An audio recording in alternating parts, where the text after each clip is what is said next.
Indirect speech हम पढ़ रहे थे, तो एक तरफ रिपोर्टिंग वर्ब होती है, दूसरी तरफ रिपोर्टेड स्पीच होता है। अगर उसमें यूनिवर्सल ट्रूथ हो, यानी सार्वभौमिक सत्य जो सत्य पर आधारित है, या फिर कोई हैबिचुअल आदत है जो जल्दी उठने वाली कोई डेली की कोई आदत है, या फिर कोई पास्ट में कोई युद्ध हुआ है ऐतिहासिक घटना का, उससे संबंधित हो, तो फिर इनडायरेक्ट स्पीच बनाते समय रिपोर्टेड स्पीच के टेंस में कोई परिवर्तन नहीं होता है। जैसे कि गॉड इज एवरीवेयर, यानी भगवान सर्वत्र है, God is omnipotent, God is omniscient, ये सारे क्या है, यूनिवर्सल ट्रूथ है ना।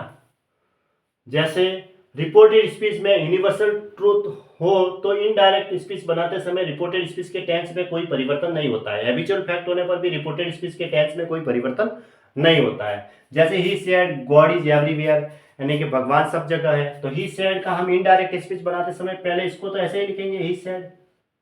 सेड टू आता है तो फिर टोल्ड करना है, सेड आया है तो सेड ही लिखेंगे। इन्वर्टेड कॉमा हटा के हम दैट का प्रयोग करेंगे, और गॉड इज एवरीवेयर, क्योंकि टेंस में तो परिवर्तन करेंगे नहीं, टेंस क्योंकि ये सार्वभौमिक सत्य है, यानी यूनिवर्सल ट्रूथ है।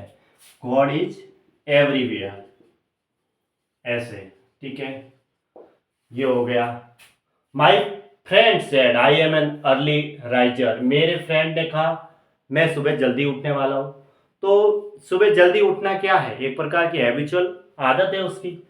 तो हैबिचुअल फैक्ट होने इस है ना, हैबिचुअल फैक्ट होने पर भी हम क्या करेंगे, उनके टेंस में कोई परिवर्तन नहीं करेंगे। अब बनाओ इनडायरेक्ट स्पीच, माई फ्रेंड का माई फ्रेंड लिखेंगे और सैड ही लिखेंगे।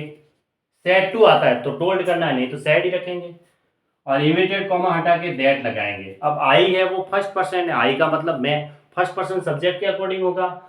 माई फ्रेंड है तो माई फ्रेंड के लिए ही आएगा, ही। अब ही के साथ देखो आई एम लेता है तो ही इज लेगा, ही के साथ तो सिंगुलर वर्ब आएगी, is an early riser, early riser.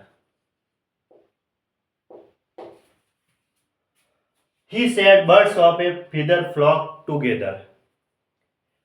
समान, देखो इसमें क्या मतलब होता है, शोर शोर मौसेरे भाई, मतलब जो समान प्रवृत्ति के लोग हैं वो एक साथ रहते हैं, ठीक है। तो इसमें भी हम क्या करेंगे, इसके टेंस में कोई परिवर्तन नहीं करेंगे, एज इट इज लिखना पड़ेगा। ही सेड, सेड लिखना ना, S A I D. Inverted comma हटा के हम दैट लगाएंगे, और birds of a flock together, एक प्रकार से ये तो इडियोमेटिक है। Birds of a flock feather flock together, है ना, birds of a feather flock together, birds of a feather flock together है, फ्लॉक टुगेदर, ठीक है, जो भी है ना।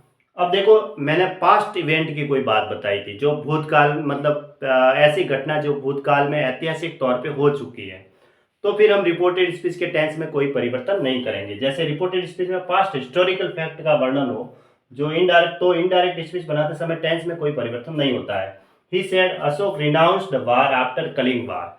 देखो उसने कहा कि अशोक ने, रिनाउंस का मतलब छोड़ देना, एब्डिकेट करना, रिनाउंस करना, गिव अप करना, है ना, अबेंडन करना, ये सारे इसका मतलब क्या होता है, छोड़ना ही होता है, ठीक है।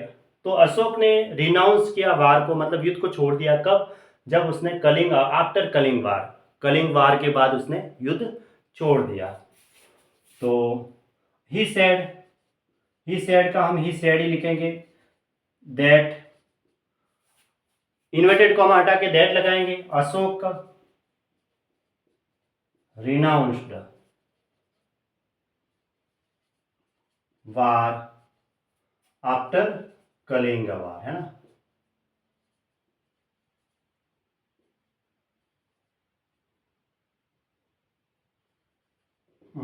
ये हो गया, ऐसा कैसा लिखना है हमें। अब देखो एक मैंने ये इनडायरेक्ट स्पीच लिखा है अलग से, हमने डायरेक्ट स्पीच लिखा, इसका हमें इनडायरेक्ट बनाना है। Jaya said to Priyanka you can speak English, तो जया सेड टू की जगह हम क्या लिखेंगे, टोल्ड। तो जया ऐसा कैसा, उसके बाद सेड टू की जगह टोल्ड लिख दो, प्रियंका लिख दो, उसके बाद इन्वर्टेड कॉमा हटा के दैट लगा दो, और यू है वो सेकेंड पर्सन है, यू का मतलब तुम होता है, तो सेकेंड पर्सन के लिए क्या आएगा, हम ऑब्जेक्ट के अकॉर्डिंग चेंज करेंगे। ऑब्जेक्ट यहाँ पे क्या है, प्रियंका है, उसका नॉमिनेटिव केस क्या रहेगा, सी, तो सी लिखेंगे। अब कैन का हम इनडायरेक्ट स्पीच क्या बनाएंगे, कुड, तो कुड लिख दो, और स्पीक इंग्लिश, है ना, ऐसे बनाना है, बस ये हो गया, ठीक है।